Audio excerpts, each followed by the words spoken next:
जिल्ह्याची भावना होती की राजाभाऊ राऊत सारखा कार्यकर्ता आमदार व्हावा. नक्कीच सगळ्यांच्या आशीर्वाद झालेला आणि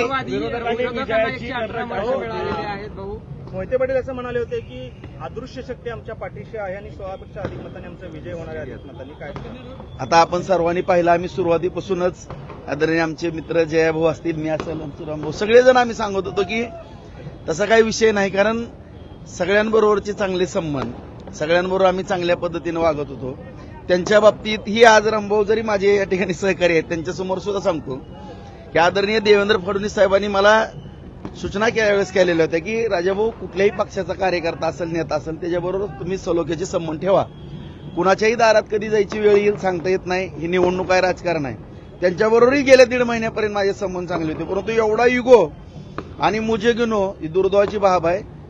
एवढं दहशतीचं राजकारण किंवा एवढा युगो आम्ही पाहिलं त्यांच्या आदल्या दिवशी. आता सगळ्यांची इच्छा होती की माझ्यासारख्या कार्यकर्त्याला बिनविरोध करायची भावना होती, परंतु एक सर्वसामान्य कार्यकर्त्याला बळीचा बाकरा करण्याचा प्रयत्न केला.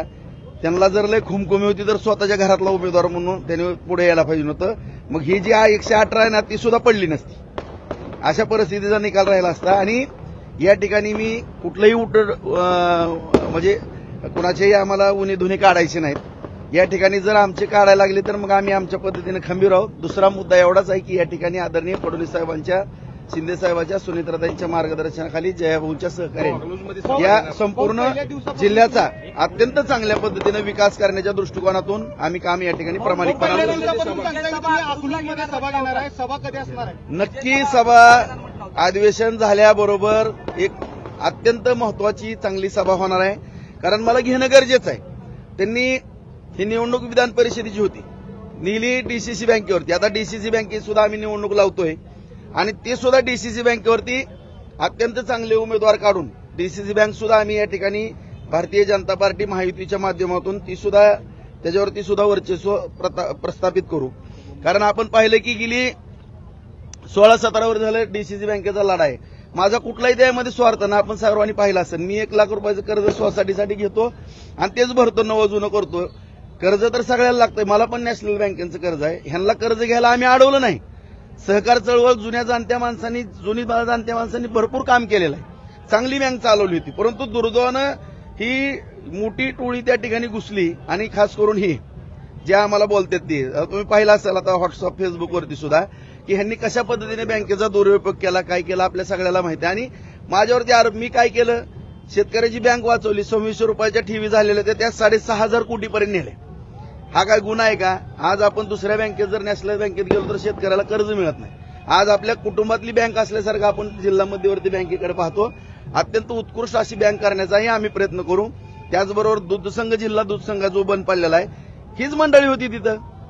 तो दूधसंघ सुद्धा आपण चांगल्या ताकदीने या ठिकाणी चालवण्याचा प्रयत्न करू, जेणेकरून तुम्हाला या ठिकाणी अत्यंत चांगल्या पद्धतीचा विकास या ठिकाणी आदरणीय फडणवीस साहेबांच्या, शिंदे साहेबांच्या, सुनेत्राताईंच्या, भाऊंच्या सहकार्यानं छानपैकी विकास, जसा बार्शीमध्ये आम्ही 5,000 कोटीचा निधी नेलेला आहे, त्याच पद्धतीनं सगळ्या वरिष्ठांच्या मार्गदर्शनाखाली जिल्ह्यामध्ये सुद्धा त्याचं नियोजन केलं जाईल. आणि विशेष करून माळशिरस तालुक्यामध्ये सुद्धा जी काही कित्ता गिरवला जातो, कुठपर्यंत मर्यादा आहे त्यांची, काय आहे? एक आई त्यांना द्या होत्या म्हणून तुमचं कौतुक आहे. कुठली संस्था नीट ठेवली सांगा ना.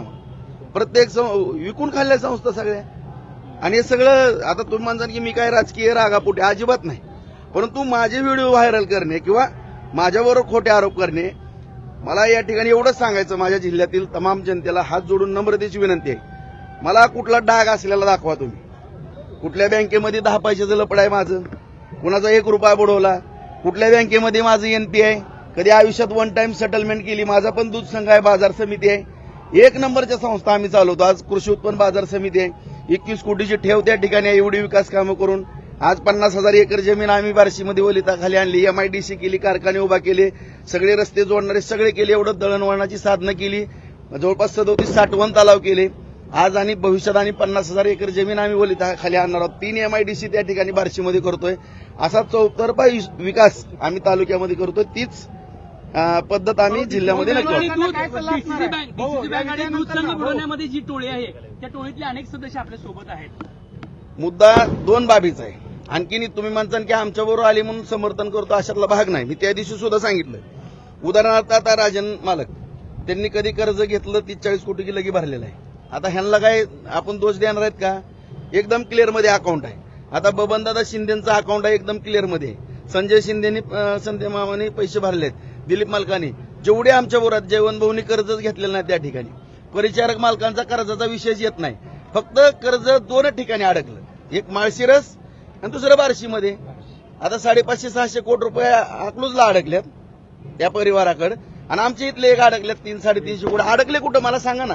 त्याच्यामुळे ही जी म्हणजे आता गणपतराव आबांचे नातू त्यांच्याकडे पण पैसे नाहीत काहीच. म्हणजे जे डायरेक्टर होते कुणाकडे पैसे आहेत मला सांगा. नवनवीन घडामोडी पाहण्यासाठी स्टार महाराष्ट्र न्यूजला सबस्क्राईब करा आणि ताज्या बातम्यांचे अपडेट मिळवण्यासाठी बेल आयकॉनला प्रेस करा आणि परिपूर्ण बातमीबरोबर रहा, इतरांपेक्षा एक पाऊल पुढे.